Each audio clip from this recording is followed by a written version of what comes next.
প্রিয় চাকরি প্রত্যাশী ভাই বোনেরা, আমরা এখন দেখব স্ট্যান্ডার্ড ব্যাংক পিএলসির ট্রেনি অ্যাসিস্ট্যান্ট অফিসার পদের প্রিলিমিনারি গণিত প্রশ্নের সমাধান। আমাদের পরীক্ষার তারিখ হচ্ছে 15/3/2025।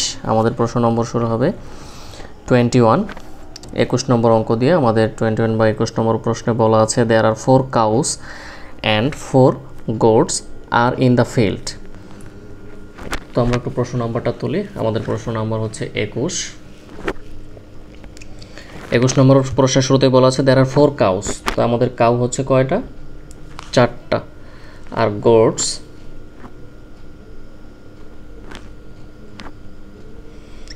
হচ্ছে 4টা।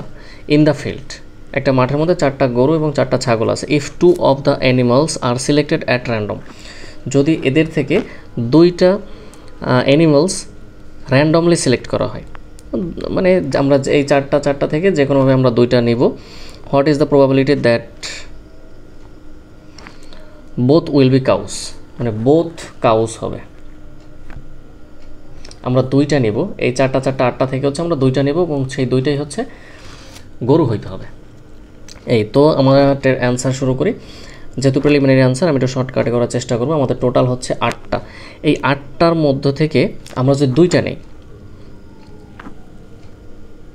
তাহলে নাম্বার অফ ওয়েস গেটিং 2, ধরি 4টা গরু আছে, 4টা ছাগল আছে। 8টার মধ্য থেকে আমরা হচ্ছে প্রথমে হচ্ছে 2টা নিব, এটাকে কম্বিনেশন বলা হয়, ফ্যাক্টোরিয়াল। তো এক্ষেত্রে আমরা যেহেতু 2টা নিব, 8 - 2 ফ্যাক্টোরিয়াল। তো আমাদের এখানে হবে হচ্ছে 8 7 6 ফ্যাক্টোরিয়াল, 2 × 1, এখানে হচ্ছে 6 ফ্যাক্টোরিয়াল। কাটাকাটি গেল, এখানে কাটা দিলে হয় 4। তো এখানে টোটাল হচ্ছে 28। তো আমরা এই 8টা থেকে যদি 2টা নিই, তো আমরা 28 ভাবে নিতে পারি। নেক্সট হচ্ছে আমরা আমাদের যেহেতু বোথ অফ কাউস, মানে আমরা এই 8টা থেকে যে কোনো 2টা নিব এবং সেই 2টাই হবে গরু হইতে হবে, এর প্রবাবিলিটিটা কত বা সম্ভাবনা কত? তাহলে আমরা নেই number of ways getting 2 cow. তো আমাদের টোটাল কাউ আছে 4টা থেকে আমরা নেব 2টা, তাহলে 4 ফ্যাক্টোরিয়াল, 2 × 4 - 2 ফ্যাক্টোরিয়াল। তাহলে আমাদের 4 × 3 × হচ্ছে 2 ফ্যাক্টোরিয়াল, 2 × 1 × 2 ফ্যাক্টোরিয়াল, কাটাকাটি 2, তাহলে 3 × 2 = 6। তো আমাদের এখানে প্রবাবিলিটি কত হবে? আমরা টোটাল নিতে পারি হচ্ছে 28টা, 28 ভাবে। এর মধ্যে হচ্ছে 6 কাউ নিলে 6 ভাবে নেওয়া যায়। তাহলে এখানে 3/14, এটা হচ্ছে আমাদের সম্ভাবনা। আমরা যদি এই 8টা অ্যানিমালস থেকে আমরা যদি 2টা অ্যানিমালস পিক করি, তাহলে এর মধ্যে হচ্ছে আমাদের 2টাই গরু হওয়ার সম্ভাবনা হচ্ছে 14/3। আমাদের নেক্সট কোশ্চেন হচ্ছে 22। আমাদের 22 নম্বর প্রশ্নে বলা আছে a set has exactly 5 consecutive positive integers, মানে একটা সেটের মধ্যে 5টা পজিটিভ ইন্টিজার আছে এবং সেটা হচ্ছে কনজিকিউটিভ, মানে ধারাবাহিক। তো যদি ধারাবাহিক হয় তাহলে আমরা 1 2 3 4 5 এই 5টা নিতে পারি। স্টার্টিং উইথ 1 থেকে স্টার্ট হবে, সেটা ঠিক আছে, আমরা নিয়ে নিলাম। What is the percentage decrease, percentage কত পার্সেন্ট ডিক্রিজ হবে in the average of the numbers when the greatest one of the numbers R removed from the set. এই সেট থেকে যখন সবচেয়ে বড় সংখ্যাটা আমরা রিমুভ করে দিব, তখন তার অ্যাভারেজ কত পার্সেন্ট হ্রাস পাবে, এটা হচ্ছে আমাদের জানতে চাওয়া হয়েছে। তো এটাকে যদি আমরা অ্যাভারেজ করি, অ্যাভারেজ করলে কত হয়? 5 × 9, 9 × 1 10 আর 5 15। তো টোটাল হচ্ছে 15, এর সংখ্যা হচ্ছে 5টা, তাহলে অ্যাভারেজ হচ্ছে 3। তো আমরা যদি রিমুভ করি, এখান থেকে সবচেয়ে বড় সংখ্যাটা হচ্ছে আমরা রিমুভ করব। তো রিমুভ করলাম, 15 থেকে চলে গেল হচ্ছে 5, আর সংখ্যা থাকলো 4টা। তাহলে আমাদের এখানে এভারেজ থাকবে কত? 10/4 হচ্ছে 2.5।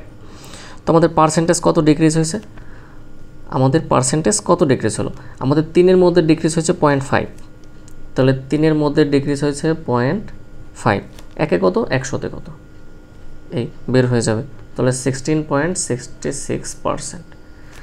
ক্যালকুলেশন করলে এটাই হচ্ছে আমাদের অ্যান্সার। আমাদের নেক্সট কোশ্চেন হচ্ছে 23তে বলা আছে আমি প্রশ্নটা হচ্ছে তুলে দিচ্ছি। পি প্লাস কিউ সমান হচ্ছে 7, পি কিউ সমান হচ্ছে 12। দেন আমাদের জানতে চাওয়া হয়েছে 1/p² প্লাস হচ্ছে 1/q² সমান কত, এটা হচ্ছে আমাদের জানতে চাওয়া হয়েছে। তো আমরা বের করার চেষ্টা করি। এখানে যদি আমরা ধরে নেই পি মাইনাস কিউ তার হোল স্কোয়ার সমান হচ্ছে পি প্লাস কিউ তার হোল স্কোয়ার মাইনাস হচ্ছে 4p কিউ। তো এটার মান হচ্ছে আমাদের কত, 7² মাইনাস 4 ইন্টু 12, 7 7 49, 4 বরং হচ্ছে 48, সুতরাং এখানে হচ্ছে 1। তো আমরা পি মাইনাস কিউ সমান লিখতে পারি 1। তো এখানে আমরা একটা ব্যাপার দেখি, আমাদের একটা পি প্লাস কিউ সমান হচ্ছে 7 আর একটা হচ্ছে পি মাইনাস কিউ সমান হচ্ছে 1। তো এটাকে আমরা কাটাকাটি করি, থাকবে 2p আর পি সমান হচ্ছে 4। তো এখন পি এর মান যে কোনো একটা জায়গায় আমরা বসাই, অথবা আমরা এটাকে আবার বিয়োগ করতে পারি। পি প্লাস কিউ সমান হচ্ছে 7, পি মাইনাস কিউ সমান হচ্ছে 1। এখানে আমরা বিয়োগ করি, এখানে প্লাস, তাহলে আমাদের এখানে হচ্ছে 2q থাকলো 6, সুতরাং কিউ সমান হচ্ছে আমাদের কত হলো 3। তো এখন আমরা এখানে মানটা জাস্ট বসাই দিব, তাহলে আমাদের হয়ে যাবে। তাহলে 1/p² প্লাস 1/q² সমান p² মানে হচ্ছে 4, তাহলে হোল স্কোয়ার প্লাস হচ্ছে 1/q² মানে হচ্ছে 3। তাহলে 4 4 16 আর হচ্ছে 3 3 9। এটা লসাগু করলে কত হয়, লসাগু করলে হচ্ছে আমাদের হচ্ছে 144। দেন হচ্ছে আমাদের এখানে কত হবে 9 আর এখানে হচ্ছে 16, তো আমাদের হচ্ছে 25/144। এটি হচ্ছে আমাদের প্রশ্নের উত্তর। বন্ধুরা আমাদের পরবর্তী কোশ্চেন হচ্ছে 24 নম্বর প্রশ্নে বলা আছে the present age of M and N are in the ratio of 6:4. 5 years ago their ages were in the ratio of 5:3. How old is M now? তো বলা আছে যে বর্তমানে 24 নম্বর, বর্তমানে এম এবং এন এর বয়সের রেশিওটা হচ্ছে এত। তাহলে আমরা ধরে নেই এম এর বয়স হচ্ছে 6x এবং এন এর বয়স হচ্ছে 4x। এটা হচ্ছে তাদের বয়স। এখন 5 বছর আগে, 5 years ago, 5 বছর আগে হচ্ছে তাদের বয়সের রেশিও ছিল এত। তাহলে আমরা অ্যাকর্ডিং টু কোশ্চেন শর্ত মতে লিখি, এই 6x থেকে যদি আমরা 5 বিয়োগ করি, 4x থেকে যদি আমরা 5 বিয়োগ করি, তো তাদের বয়সের রেশিওটা ছিল 5/3। এখন আমরা আর গুণ করি, 4 5 করি 318, এই পাশটা যেহেতু বড়, 3 ইন্টু হচ্ছে 6x মাইনাস 5, তাহলে 4 5 20x মাইনাস হচ্ছে 5 5 25, 3 6 18x মাইনাস হচ্ছে 3 5 15, এই হচ্ছে 20x মাইনাস হচ্ছে 18x সমান হচ্ছে মাইনাস 15 প্লাস 25। 18 থেকে 20 গেলে আমাদের আসবে কত, থাকবে হচ্ছে 2x, 15 আর 10 25, সুতরাং আমাদের x সমান হচ্ছে 5। আমাদের x এর মান পেয়ে গেলাম। এখন বলা আছে যে m এর বর্তমান বয়স কত, হাউ ওল্ড ইজ m নাও। তো m এর বর্তমান বয়স কত ধরছি আমরা, 6x, তাহলে 6 গুণন 5 30। এটি হচ্ছে আমাদের এই প্রশ্নের উত্তর। বন্ধুরা আমাদের পরবর্তী প্রশ্ন হচ্ছে a total of x feet of fencing is to form 3 sides of a rectangular yard. What is the maximum possible area of the yard in term of x? তো আমাদের এখানে এরকম একটা ব্যাপার বলা আছে যে একটা রেক্ট্যাঙ্গুলার ইয়ার্ড আছে, এখানে আমরা এটাকে ধরি L মানে লেন্থ, এটাকে উইডথ, এই ধরলাম। তো আমরা এখানে ধরি যে এখানে লেন্থ সমান হচ্ছে L, ওয়েট সমান হচ্ছে W, এটা হচ্ছে আমরা ধরতে পারি। তো এখানে বলা আছে a total of x feet of fencing is to form 3 sides, মানে এই যে এক্স ফিট এটা হচ্ছে 3টা সাইড, এক বা আমরা যদি এখান থেকে ধরি 1 2 3, এই 3টা সাইড। তো এখানে আমরা কি লিখতে পারি, আমরা 2টা ধরি উইডথ, 2টা প্রস্থ, একটা ধরি লেন্থ। সুতরাং আমরা লেন্থ সমান কি লিখতে পারি, লেন্থ সমান আমরা লিখতে পারি হচ্ছে W2 মাইনাস হচ্ছে X। সরি, আমরা এটা এভাবে না লিখে সরাসরি এভাবে লিখে দিই যে এল সমান হচ্ছে এক্স মাইনাস 2w। এটা হচ্ছে আমাদের 1 নং সমীকরণ। মানে এই পুরো পাশটা এই পাশে নিয়ে আসলাম, দেন হচ্ছে এভাবে করলাম। তো আমাদের এরিয়া, আমাদের টোটাল এরিয়া কি হবে? এরিয়া অফ এ, আমাদের টোটাল এরিয়াটা হচ্ছে লেন্থ আর উইডথ, দৈর্ঘ্য গুণন প্রস্থ, দৈর্ঘ্য গুণন প্রস্থ। তো আমরা এখন লেন্থ পেয়েছি কত? আমরা লেন্থ পেয়েছি এক্স মাইনাস 2w। এটাকে এখন আমরা গুণ করব হচ্ছে উইডথ, প্রস্থ দ্বারা। তাহলে আমাদের ডাব্লু এক্স মাইনাস হচ্ছে 2w স্কোয়ার। এটা হচ্ছে আমাদের এরিয়া বা এ সমান হচ্ছে এটা। এখন আমাদের বলা হয়েছে যে what is the maximum possible area, maximum possible এরিয়াটা কত হবে। তো আমরা এখানে একটা ব্যাপার একটু লিখে দেই যাতে আপনাদের বুঝতে সুবিধা হয়। To find the maximum area,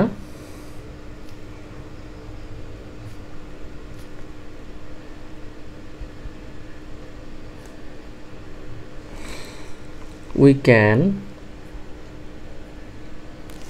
use, আপনারা হচ্ছে কোন ফর্মুলাটা ইউজ করবেন? The vertex form of quadratic equation. তো আমাদের কোয়াড্রেটিক ইকুয়েশনটা হচ্ছে কি? এ সমান হচ্ছে এ ডাব্লু স্কোয়ার প্লাস হচ্ছে বি ডাব্লু প্লাস হচ্ছে সি। ওই যে আমরা একটা দ্বিঘাত সমীকরণের একটা সূত্র শিখছি না ছোটোবেলায়? দ্বিঘাত সমীকরণের সূত্রটা হচ্ছে আমাদের কেমন? যেমন এ এক্স স্কোয়ার প্লাস হচ্ছে বি এক্স প্লাস সি সমান হচ্ছে 0, এই সূত্রটা। এটাই হচ্ছে আমরা এখানে অ্যাপ্লাই করব। ঠিক আছে, তো হায়ার ম্যাক্সিমাম ভ্যালু অকার্স,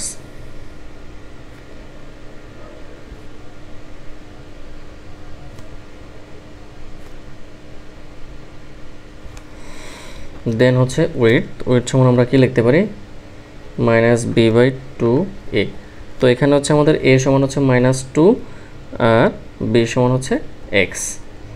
তো আমাদের বি সমান কি লিখতে পারি আমরা? এক্স মাইনাস এক্স, আর এখানে 2 × 2, সরি এখানে এ সমান হচ্ছে -2, তাহলে এখানে আমরা একটা মাইনাস দিই, তাহলে হচ্ছে আমাদের x/4 গেল। এখন হচ্ছে আমরা যে ওই যে উপরে যে 1 নং সমীকরণটা নিয়েছিলাম, এখানে যদি আমরা এই ডাব্লুর মানটা বসাই তাহলে আমাদের কত হবে? 1 নং সমীকরণে যদি আমরা বসাই x মাইনাস 2w সমান হচ্ছে x মাইনাস 2 × ডাব্লুর মান হচ্ছে আমরা কত পাইছি? x/4। তাহলে এখানে যদি আমরা কাটাকাটি করি থাকে হচ্ছে x মাইনাস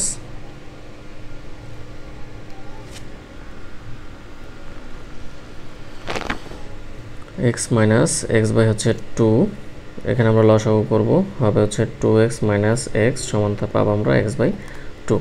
তাহলে আমরা এখানে যে মানটা পাইলাম এটা হচ্ছে এল বা লেন্থ, এল সমান এটা পেলাম। এখন এল হচ্ছে এটা, লেন্থ হচ্ছে এটা। এখন আমাদের প্রশ্নে জানতে চাওয়া হয়েছে যে what is the maximum possible area. তো আমাদের ম্যাক্সিমাম পসিবল এরিয়া হচ্ছে লেন্থ আর উইডথ, এই দুটো গুণ করলে আমরা এরিয়াটা পাবো x/4। তাহলে আমাদের কত হবে? x²/8। এটি হচ্ছে আমাদের এই প্রশ্নের উত্তর। বন্ধুরা, আমাদের পরবর্তী প্রশ্ন হচ্ছে 26 নম্বর প্রশ্নে বলা আছে the areas of 2 sphere are in the ratio of 1:4, the ratio of the volume area of the ratio of the volume area of the first sphere, জানতে চাওয়া আছে what is the ratio of the volume, তাদের ভলিউমের রেশিওটা কত। তো আমাদের বলা আছে যে দুইটা স্ফিয়ার, প্রথম এবং দ্বিতীয় স্ফিয়ার, এর হচ্ছে এরিয়া। তো আমরা এখানে শর্ত মতে লিখতে পারি এরিয়া অফ স্ফিয়ার। তো প্রথম স্ফিয়ার সমান আমরা কি লিখতে পারি? ফার্স্ট স্ফিয়ার সমান হচ্ছে আমরা 4πr², আর সেকেন্ড স্ফিয়ারের এরিয়া হচ্ছে কত? 4πr1 দেই, তার দেই স্কোয়ার। তো এই দুইটার শর্ত মতে হচ্ছে আমাদের রেশিও হচ্ছে কত? 1:4। তাহলে আমরা দেখি 4πr² আর এটা হচ্ছে 4πr1² সমান হচ্ছে 1/4। এটাকে কীভাবে লেখা যায়? তো এই 4π কাটা যায়, থাকে হচ্ছে আর স্কোয়ার বাই, এটাকে আমরা স্কোয়ারটাকে একসাথেও দিতে পারি, হয় হচ্ছে 1/4। এখন স্কোয়ারটা যদি রুট ওভার হয়ে যায় থাকে আমাদের r/r1 সমান হচ্ছে 1/2। তো আমরা পেলাম হচ্ছে আমাদের আর এর মানটা হচ্ছে আমরা পেয়ে গেলাম, মানে হচ্ছে আর হচ্ছে কি রেডিয়াস বা ব্যাসার্ধ, কারণ ব্যাসার্ধ ছাড়া তো আমরা ভলিউম বের করতে পারবো না। তো ভলিউম রেশিও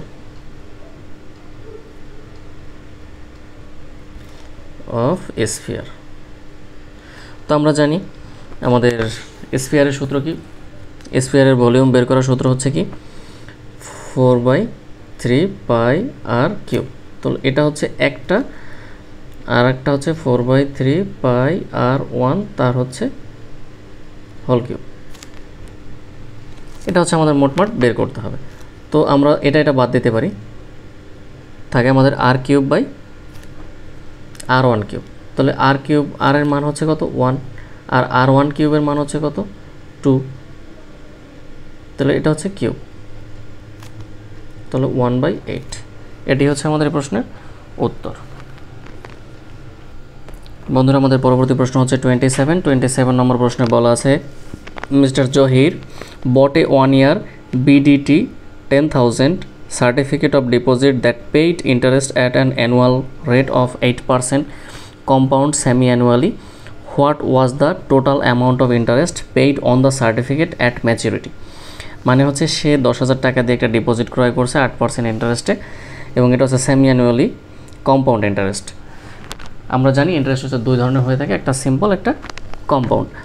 তো আমরা একটু ম্যাথটা সাজাইলে আপনারা ভালো বুঝতে পারবেন। তো আমরা জানি কি কম্পাউন্ড ইন্টারেস্টের ক্ষেত্রে আমাদের সূত্রটা হচ্ছে সি সমান হচ্ছে P into 1 plus r% r⁴। এখানে যেহেতু আমাদের অ্যানুয়ালি সেমি অ্যানুয়ালি এই ব্যাপারগুলি বলা আছে, যে সেমি অ্যানুয়ালি হলে 2 মানে অর্ধবার্ষিক, এটাকে আবার n × 1 দ্বারা গুণ করতে হয়। তো আমরা বের করি আমাদের পি এর মান হচ্ছে 10,000 টাকা দেওয়া আছে 1 প্লাস আর, আমাদের আর এর মান হচ্ছে কত, আর হচ্ছে 8%, এই 8%-এর জায়গায় 100 দিয়ে দিলাম, আর এন মানে হচ্ছে 2, মানে কি সেমি অ্যানুয়ালি মানে হচ্ছে বছরে 2 বার গেল। এখন আমরা এটাকে হিসাব করলে হয়ে যাবে যা আসে। তো এটা হচ্ছে 10,000 ইন্টু 1 প্লাস 8 দ্বারা যদি আমরা ভাগ করি তাহলে আমাদের হয় হচ্ছে 1/,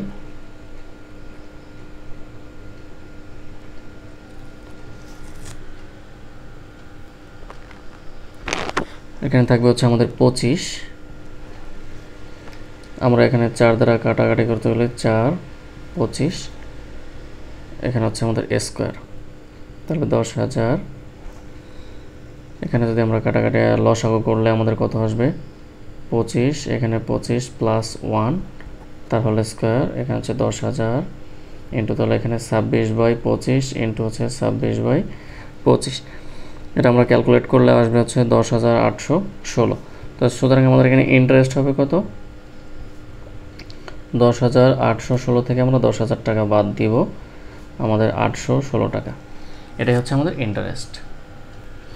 আমাদের পরবর্তী প্রশ্ন নম্বর হচ্ছে 28 নম্বর প্রশ্নে বলা আছে 40% of the employees are worker, all are remaining are executives, মানে একটা প্রতিষ্ঠানে 40% এমপ্লয়ি হচ্ছে ওয়ার্কার আর বাকি সব হচ্ছে এক্সিকিউটিভ। তো আমরা ধরে নিতে পারি তো আমাদের টোটাল হচ্ছে কত 100, এর মধ্যে ওয়ার্কার হচ্ছে 40 আর এক্সিকিউটিভ হচ্ছে 60। তো দেন প্রশ্ন হচ্ছে কি the annual income of the each worker is 390, তাহলে প্রত্যেকটা ওয়ার্কারের অ্যানুয়াল ইনকাম হচ্ছে 390 টাকা করে। The annual income of each worker, প্রত্যেকটা worker. The annual income of each executive হচ্ছে 420 টাকা, প্রত্যেকটা এক্সিকিউটিভের হচ্ছে 420 টাকা। তো তারপরে কী বলা আছে what is the annual average of all the employees, এই সমস্ত এমপ্লয়িসের অ্যানুয়াল অ্যাভারেজটা কত। তো এটা হচ্ছে তার অ্যানুয়াল ইনকাম, এটা তার অ্যানুয়াল ইনকাম, আমাদের টোটাল হচ্ছে 100। এটা যদি আমরা ক্যালকুলেট করি, এটার সাথে এটা গুণ, এটার সাথে এটা গুণ করে আমরা যোগ করব, আমাদের আসবে হচ্ছে 40,800 ভাগ, তাহলে হচ্ছে আমাদের 408 টাকা। তাদের টোটাল অ্যানুয়াল অ্যাভারেজটা হচ্ছে 408 টাকা করে। আমাদের 29 নম্বর কোশ্চেনটা আমি তুলে দিচ্ছি। আমাদের এরকম একটা কোশ্চেন দেওয়া আছে, বলা আছে 0 লেস দ্যান অর ইকুয়াল হচ্ছে এক্স, আর একটা হচ্ছে x less than or equal হচ্ছে 4, আরেকটা হচ্ছে ওয়াই লেস দ্যান হচ্ছে 12। এরকম বলা আছে, which of the following can not be the value of X Y, নিচের কোনটি এক্স ওয়াই এর ভ্যালু হইতে পারবে না। তো আমাদের এ নাম্বারে দেওয়া আছে 48, বি নাম্বারে দেওয়া আছে 24, সি নাম্বারে দেওয়া আছে -2, ডি নাম্বারে দেওয়া আছে হচ্ছে 6। এক্স ওয়াইয়ের ভ্যালু কোনটা হইতে পারবে না, মানে ওয়াইয়ের ভ্যালু হচ্ছে 12-র চেয়ে কম, বুঝলাম, আর এক্সের ভ্যালু হচ্ছে 0-র চেয়ে বড় অথবা সমান, আর 4-এর চেয়ে ছোট অথবা সমান। তাহলে এই 4 আর 12 এই দুটো গুণ করলে 48, এটা কখনোই হইতে পারবে না, এটা সম্ভব না, কারণ হচ্ছে ওয়াইয়ের মানটা 12-র চেয়ে কম। তো আমরা অ্যান্সার হচ্ছে 29-এর এ নাম্বার অ্যান্সার। আমাদের 30 নম্বর কোশ্চেনে বলা আছে গ্রুপ এ হ্যাজ 20 মেম্বার্স। তো একটা গ্রুপ এ, এই যে গ্রুপ এ আমরা ধরি নাম্বার অফ এ সমান হচ্ছে 20 মেম্বার্স, আর একটা হচ্ছে group B, number of B সমান হচ্ছে আমাদের 28 মেম্বার্স, টোটাল অফ 40, তাহলে নাম্বার অফ ইউ সমান হচ্ছে 42। আমাদের টোটাল এখানে এমপ্লয়ি হচ্ছে 42 জন। Belong to the two groups, মানে তারা দুইটা গ্রুপের আছে। How many people belong to the both groups, মানে এর মধ্যে যে উভয় কারা কারা আছে, যে যারা উভয় একটা গ্রুপের মধ্যে আছে। তো আমরা এখানে সূত্রটা আমাদের সহজ সূত্র, নাম্বার অফ এন প্লাস হচ্ছে নাম্বার অফ বি মাইনাস হচ্ছে বোথ, তো আমাদের টোটাল হচ্ছে কতজন, 42।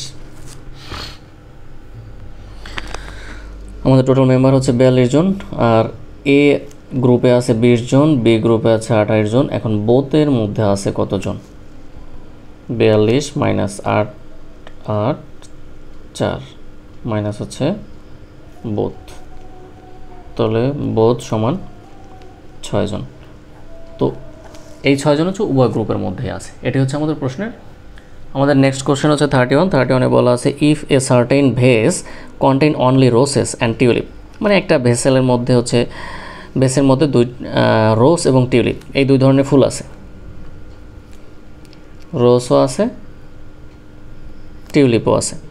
How many tulips are in the vase, মানে বলা আছে ভেসের মধ্যে টিউলিপ কতটা আছে। তো আমাদের নিচে দুটো শর্ত দেওয়া আছে, the numbers of rose in the ভেস is 4 Times the number of tulips, মানে টিউলিপ যা আছে এর চেয়ে রোজ হচ্ছে 4 টাইমস আছে। তো সেকেন্ড কন্ডিশন হচ্ছে there is total of 20 flowers in the vase, মানে এই ভেসের মধ্যে টোটাল হচ্ছে 20টা ফ্লাওয়ার আছে। তো বেশ সহজ, তাহলে 5x সমান হচ্ছে 20, x সমান হচ্ছে 4, তাহলে আমাদের এই ভেসের মধ্যে টিউলিপ আছে 4টি। এটি হচ্ছে আমাদের প্রশ্নের উত্তর। আমাদের পরবর্তী প্রশ্ন হচ্ছে 32-তে বলা আছে on a certain non stop trip Martha averaged x miles per hour for 2 hours.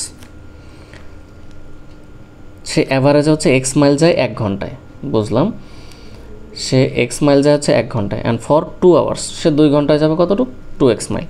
আচ্ছা, আবার and y miles per hour for the remaining 3 hours, এবং সে অবশিষ্ট তার যে সময়টা আছে সেটা হচ্ছে সে 1 ঘন্টা যায় y কিলোমিটার, এবং সে যায় হতে 3 ঘন্টা। What was her average speed in the miles per hour for the trip. তো এখানে আমাদের নিচে দুইটা কন্ডিশন দেওয়া আছে, একটা কন্ডিশন দেওয়া আছে 2x প্লাস 3y সমান হচ্ছে 280, আর 2 নম্বর কন্ডিশনে দেওয়া আছে y সমান x প্লাস 10। তো এই দুইটা তার অ্যাভারেজ, এই ঘন্টা মিলে সে যে কোনো একটা টাইম সে যায়। সো এটাই হবে এই প্রশ্নের উত্তর, এটার সাথে এটা মিল হওয়ার কোনো ধরনের সম্ভাবনাই নাই। আমাদের পরবর্তী কোশ্চেন হচ্ছে 33-তে বলা আছে আমাদের একটা সিরিজ দেওয়া আছে, যে সিরিজের পরের নাম্বারটা খুঁজতে বলা হয়েছে, যে find the next number in the series. তো একটা হচ্ছে 3, 6, 4, 9, 5, 12, 6। তো আমরা যদি এভাবে একটু দেখি, এই তো এটার সাথে এটা 6 3 9 3 12, তাহলে এখানে মনে হয় 15 হবে। সিরিজ তো সিরিজ এভাবেই আগায়, যে একটা নির্দিষ্ট গ্যাপ রেখে রেখে, যেমন 3 4 5 6, এর পরেটা যদি গ্যাপ থাকতো তাহলে এটা অবশ্যই 7 হইতো, কারণ এই সিরিজ মেনটেন করে চলতে হবে। 33 গেল। 34 আমাদের বলা আছে, এটা একটা সহজ কোশ্চেন দিছে, 0.1 প্লাস হচ্ছে 0.1 তার হোল স্কোয়ার প্লাস হচ্ছে 0.1 তার কিউব সমান হচ্ছে হোয়াট? তাহলে 0.1 প্লাস 0.01 প্লাস 0.001, এটা যোগ করলে আমরা পাবো 0.111। এই 34-এর পরে 35-এ বলা আছে if you arrange the letters, এখানে একটা লেটার দেওয়া আছে N L N G E D N A, এটাকে সাজাইতে বলছে, রিঅ্যারেঞ্জ করতে বলছে, এবং রিঅ্যারেঞ্জ করার পর এটা কি হয়?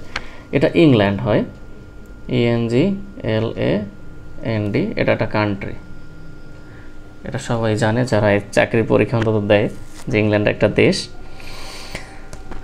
তারপরে হচ্ছে 36-এ বলা আছে যে Rahim rank 7th from the top থেকে রহিম হচ্ছে 7তম পর্যায়ে আছে, অ্যান্ড 26 ফ্রম দ্য বটম, এবং সে বটম থেকে আছে 26-এ। In the class how many students are in the class. তো এই যে একটা নির্দিষ্ট বিন্দু, এই নির্দিষ্ট বিন্দু দ্বারা আমরা উপর থেকে যখন আসছি তখনও গণনা করছি, নিচ থেকে যখন আসছি তখনও গণনা করছি। তাহলে 26 + 7, এই দুইটা জিনিস থেকে যদি আমরা একজন বাদ দিই, কারণ এইটাই তো উপর থেকে গণার সময় একবার গুনছি, নিচ থেকে গণার সময় একবার গুনছি, তাহলে এটা আমরা একবার বাদ দিব। বাদ দিলে আমাদের কত হবে? 6 6 12 2 হাতে হচ্ছে 1, 32 - 1 13 3, 7 6 13 3 হাতে 1 2 রেখে 3, তাহলে আমাদের অ্যান্সার হচ্ছে 32। টোটাল স্টুডেন্ট সংখ্যা হচ্ছে 32 জন। আমাদের 37, এগুলো অ্যানালিটিক্যাল এবিলিটি টাইপ কিছু অঙ্ক প্রাইভেট ব্যাংকে দিয়ে থাকে, তো এগুলো হচ্ছে অ্যানালিটিক্যাল এবিলিটি। তো আমাদের মূল অঙ্কগুলি কিন্তু শুরুতেই হয়ে গেছে। If point P is on the line A B, এই যে একটা লাইন এখানে আছে এ বি, ধরি এখানে একটা পয়েন্ট আছে পি, তো which of the following is always true, নিচের কোনটা সবসময় ট্রু হবে?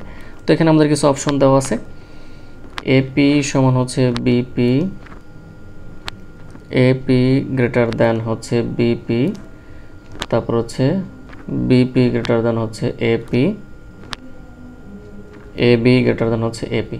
এটা মনে হয় অলওয়েজ কারেক্ট, কারণ যেহেতু এই দুইটার মধ্যবর্তী একটা বিন্দু হচ্ছে পি, তাহলে এবি অলওয়েজ বড় হবে, এটাই সত্য কথা। আমাদের পরবর্তী কোশ্চেন 37-এর পর 38-এ বলা আছে এ ইজ টলার দেন বি। এখানে কিছু ব্যাপার দেওয়া আছে যে এ ইজ টলার দেন হচ্ছে বি, 2 নম্বরে বলা আছে P is taller than Q, P is taller than হচ্ছে Q, Q is shorter than M, Q is shorter than M, তার মানে এম হচ্ছে বড় কিউর চাইতে। তারপর হচ্ছে B and M are the same height, B and M are the same height based on the following terms which is true. এখানে কয়েকটা টার্ম দেওয়া আছে, টার্মগুলো হচ্ছে কি P is taller than M, P is taller than M, এর মধ্যে কোনটা true? P is taller than A, B is shorter than P, A is taller than Q, A is taller than Q. তাহলে আমাদের answer হচ্ছে এটা। আপনারা একটু মিলাই দেখি, এই এ হচ্ছে কি বির চেয়ে বড়, বির চেয়ে হচ্ছে এ বড়। এখন এই যে কিউ এম, এই যে বি কিউর চেয়ে যদি এম বড় হয় আর এম আর বি যদি সমান হয়, আবার বির চেয়ে যদি এ বড় হয়, তার মানে কি এ কিউর চেয়ে বড়। এটা বোঝা যাচ্ছে, আপনারা একটু চিন্তা করে দেখেন তাহলে বুঝতে পারবেন। কারণ হচ্ছে এম আর বি হচ্ছে সমান গেল, তাহলে এম যদি কিউর চেয়ে বড় হয় তাহলে বি অলওয়েজ কিউর চেয়ে, এই এম এর পরিবর্তে আমরা কি লিখতে পারি? এম এর পরিবর্তে আমরা বি লিখতে পারি, তাহলে বিও কিউর চেয়ে বড়, বিও কিউর চেয়ে বড়। এখন বির চেয়ে তো এ এমনিতেই বড়, এই শর্ত, সুতরাং এ কিউর চাইতে বড়, এই যে কিউ, এই যে এ। আমাদের নেক্সট কোশ্চেন হচ্ছে 39 নম্বর কোশ্চেনে আমাদের বলা আছে your doctor gives you 3 pills your doctor gives you 3 pills to take 1 for every half an hour. আমার ডক্টর আমাকে 3টা ট্যাবলেট দিছে আধা ঘন্টা পর পর খাওয়ার জন্য। আধা ঘন্টা পর পর খাওয়ার জন্য এই 3টা পিল আমি খাবো, এখন একটা, আধা ঘন্টা পর পর একটা। তাহলে বলা আছে how long will it require to take all the pills. এই টোটাল পিলটা খাইতে আমার কত সময় লাগবে। আচ্ছা, আমি শুরুতে এখন একটা খেয়ে নিলাম, এখন হচ্ছে 0 মিনিট। এই 0 মিনিটে আমি একটা খাইলাম, এখন আধা ঘন্টা পর আমি আর একটা খাবো, আর আধা ঘন্টা পরে আমি আর একটা খাবো। তো টোটাল 1 ঘন্টা আমার খাওয়া হচ্ছে 3টা।